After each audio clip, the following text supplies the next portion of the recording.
ഞാൻ കുറച്ച് മുമ്പ് ടെലിവിഷൻ കാണുമ്പോൾ അതിലിങ്ങനെ പത്മ അവാർഡ് നമ്മുടെ ഇന്ത്യൻ പ്രസിഡൻറ്റ് കൊടുക്കുന്ന ഒരു രംഗമായിരുന്നു അത്. രാഷ്ട്രപതി ഭവനിൽ വെച്ചിട്ട് വലിയ ആഡംബരത്തോടു കൂടി എത്രയോ ആൾക്കാരത് വീക്ഷിക്കുമ്പോൾ അപ്പോൾ അതിൽ നമുക്കൊക്കെ അറിയാവുന്ന മമ്മൂട്ടി, മാധവൻ, അങ്ങനെയുള്ള ആൾക്കാരൊക്കെ അതിലുണ്ടായിരുന്നു. വിജയ് അമൃതരാജ് കളിക്കാരനാണ്, ഞങ്ങളുടെയൊക്കെ ഒരു ഹീറോ ആയിരുന്നു ചെറുപ്പത്തിൽ. അപ്പോൾ ഇത് കണ്ടപ്പോൾ എനിക്ക് തോന്നിയത് വളരെ രസകരമായൊരു കാഴ്ചയാണത്. കുറേ ആൾക്കാരെന്നുള്ളത് ഇന്ത്യയിലെ ഏറ്റവും വലിയ വലിയ ആൾക്കാർ, പ്രധാനമന്ത്രി മുതലുള്ള എല്ലാ ആൾക്കാരും അവിടെ ഇരുന്ന് അത് വീക്ഷിക്കുമ്പോഴാണ് നമ്മളത് സ്വീകരിക്കുന്നത്. കുടുംബാംഗങ്ങളുണ്ട്. വലിയൊരു സന്തോഷത്തിൻ്റെ ഒരു കാര്യമാണ്. ഇതൊരു നിമിഷം കൊണ്ട് കഴിയുമെങ്കിലും ഈ ഒരു നിമിഷത്തിലേക്ക് എത്താൻ വേണ്ടി ഈ മനുഷ്യർ അവരുടെ ജീവിതകാലം മുഴുവൻ ചെയ്ത കുറേ കാര്യങ്ങളാണ് അതിലേക്ക് വന്നത്.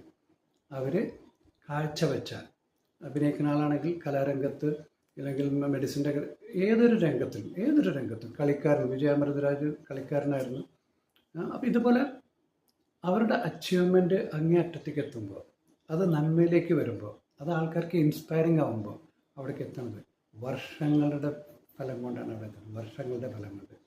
അപ്പോൾ നമ്മൾ ചെയ്യുന്ന എന്ത് കാര്യമായാലും, വളരെ ചെറുതായാലും വലുതായാലും, കണ്ടിന്യൂസ് ആയിട്ട് ഏറ്റവും ആത്മാർത്ഥതയോടുകൂടി നാലാൾക്ക് ഉപകാരമാവട്ടെ എന്നുള്ള രീതിയിൽ ചെയ്യുകയാണെങ്കിൽ we will reach this success.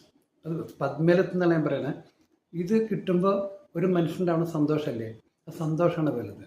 ആ പദ്മയുടെ സന്തോഷം നമുക്ക് നല്ല കാര്യങ്ങൾ ചെയ്ത് അച്ചീവ് ചെയ്തിട്ട് ആൾക്കാരുടെ അംഗീകാരം കിട്ടുമ്പോൾ നമുക്ക് തന്നെ സന്തോഷം തോന്നുന്ന ആ ഒരു നിമിഷം ഓരോരുത്തർക്കും ഉണ്ടാവണമെങ്കിൽ കണ്ടിന്യൂസ് ആയിട്ട് നമുക്ക് നല്ല കാര്യങ്ങളും നന്മകളും പോസിറ്റീവായിട്ട് ചെയ്യാൻ പറ്റും. So keep smiling and stay positive.